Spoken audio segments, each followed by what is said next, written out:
If you don't have kids, write your book now. Trust me. Do it now. These are webcam photographs of journalist Jeff Gordinier working on his new book, X Saves the World. This nonfiction book takes a look at the exploits of Generation X over the last 20 years. This is Jason Bogue from thepublishingspot.com. About 2 weeks ago, I went over to Jeff Gordinier's house. This, of course, is my house.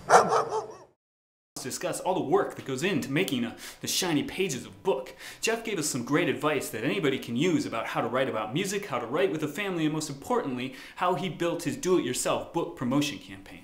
I hired my website designer myself. I hired the e-card designer myself. I hired a radio publicist on the West Coast myself. I'm paying out of pocket for this stuff, and I'm not a rich guy. So, you know, it's an investment you make. I have this great author photo.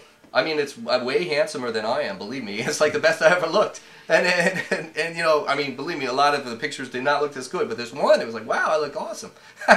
So, Michelle Asselin, who's a friend of my wife's, she's an old friend of ours, shot that. She's a photographer for Wired and Fortune and a lot of big magazines.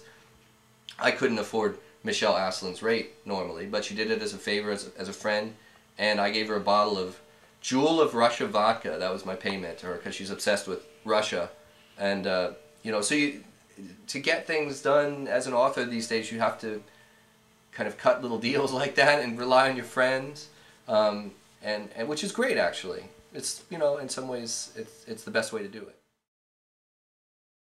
Like a lot of people, I was writing the book, I reached this point of pretty severe writer's block, and I was driving along one day, and on the car radio, the song "Don't Look Back" from Boston came on. It was like my Tony Robbins moment. I was all charged up. I really was like, yeah, man, don't look back, right on. And I started like, you know, I actually got kind of weirdly inspired by the kitsch of "Don't Look Back" by Boston. And the next day I couldn't really write, so I decided to write a tribute to the song, just to kind of get the juices flowing. And that ended up winding up in the book. It's actually the last section of the book. After the acknowledgments, there's this section, it's like a hidden track, where I thank Tom Scholz and Brad Delp from Boston for having written this song that got me through.